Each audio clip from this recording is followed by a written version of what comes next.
Au premier coup d'œil, on peut déjà remarquer qu'aux écuries du Cheval Roi, les cavaliers se donnent un petit air d'exotisme que n'ont pas les autres manèges.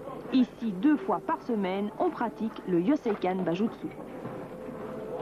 Le Yoseikan Bajutsu est quand même, je dirais, une discipline très ancienne, puisque bon, ça remonte aux époques, je dirais, en 2000 avant Jésus-Christ, où les hommes ont commencé à servir des chevaux pour l'art de la guerre. Bon, maintenant, si on veut être un peu plus précis, ça date plus spécifiquement de l'époque médiévale japonaise, où à l'époque, bon, tout le monde a entendu parler des samouraïs. Et bien, dans le fond, le Yoseikan Bajutsu, c'est la discipline des samouraïs, mais bon, je dirais que c'est les samouraïs de l'an 2000, quoi. Cette discipline vit le jour il y a quelques mois, lorsque Stani le Dieu, revenu d'un stage en France chez le maître Hiro Mochizuki, décida de la pratiquer chez nous. Seul problème, il lui fallait trouver des chevaux et des installations susceptibles de l'accueillir. Il fallait quand même, je vais pas dire des gens un petit peu fous, mais à la limite, parce que quand je me suis présenté en leur disant que voilà, je voulais créer ce genre de discipline en Belgique, où on allait, je veux dire, un petit peu se taper dessus avec des armes, ou en mousse, ou en bois, ou même des armes tranchantes, ça dépend du niveau d'élève, qu'on allait faire du tir à l'arc, de la voltige, des choses comme ça. Bon, ben, c'était pas gagné d'avance de trouver un propriétaire de manège qui accepte de nous mettre 10 à 15 chevaux à disponibilité. Donc je dirais que c'était la première difficulté. Autre problème rencontré par les pratiquants du Yoseikan Bajutsu, les assurances.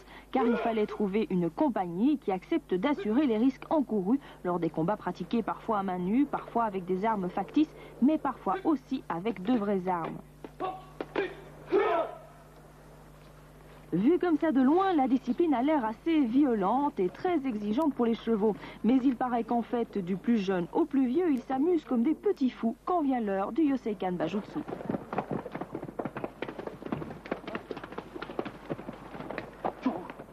Les chevaux s'amusent en faisant ça.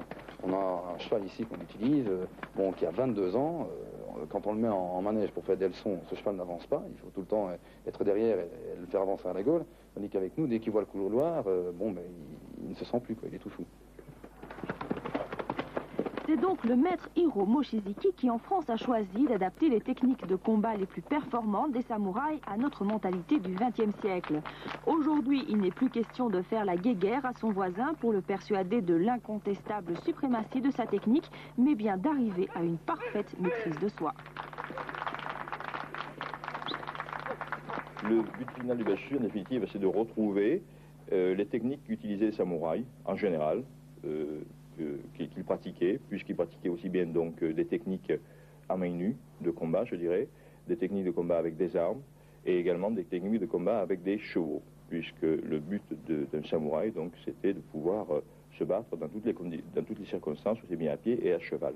Bien sûr, Maître Hiro Mochizuki et nous-mêmes ne faisons pas ça pour faire des combats ou pour faire de guerre, loin de notre idée. Au contraire, je crois que c'est une question de maîtrise, essayer de maîtriser donc notre corps, notre esprit, et également donc maintenant avec le Bajutsu, également de pouvoir être en parfaite phase avec les animaux, donc le cheval.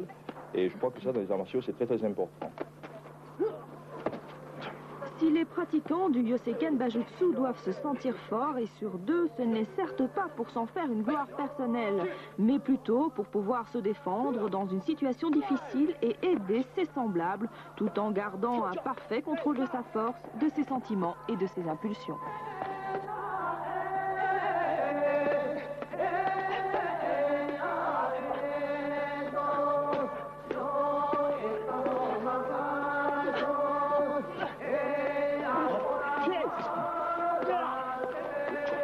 Yes!